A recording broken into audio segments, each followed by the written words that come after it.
Hello everyone, আমি মৌসুমী চক্রবর্তী চলে এসেছি আমার আরেকটা ভ্লগ নিয়ে। কিছুদিন আগে আমি গেছিলাম মাসির বাড়ি। যেতে যেতে রাস্তায় রোদ থাকলেও কিছুক্ষণ পর ঝড় হয় আর এত আম গাছ থেকে পড়ে যায়। এখানে আরও কিছু আম ছিল যেগুলো আমার মাসি আমার আসার আগেই নিয়ে চলে গেছে। তবে আমার আম খেতে এত ভালো লাগে যে এগুলো সব আমি আমার কাছে রেখে দিয়েছি আর কাউকে একটাও দিইনি। গ্রীষ্মকালে আমের সঙ্গে লিচু না হলে চলেই না, তাই আমার জন্য মেশো এই লিচুগুলো বাজার থেকে কিনে এনে রেখেছিল। আমি যেহেতু সন্দেশ খেতে ভালোবাসি তাই আমার মাসি আমার জন্য সন্দেশ এনে রেখেছিল। তারপর আমরা বেরিয়েছিলাম একটু শপিংয়ে, আর এই দেখো ওয়েদারের এই অবস্থা। বৃষ্টিটা এনজয় করেছিলাম খুব, তবে ঘুরতে বেরিয়ে কাক ভিজা হয়ে বাড়িতে আসি। আর বাড়িতে এসে আমার বড় মাসির হাতে স্পেশাল চা।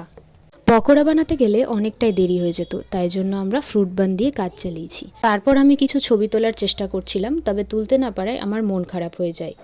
এরপর দেখি রাতের খাবারে আমার মাসি বানিয়েছেন আমার ফেভারিট লুচি ও আলুর তরকারি সঙ্গে ছানা। লুচি খেয়ে তো আমার মনটা ফুলকো ফুলকো হয়ে গেল। আমার ভিডিও তোমাদের কেমন লাগছে সেটা কিন্তু কমেন্টে অবশ্যই জানিও। দেখা হচ্ছে পরের ভিডিওতে, ততক্ষণের জন্য টাটা।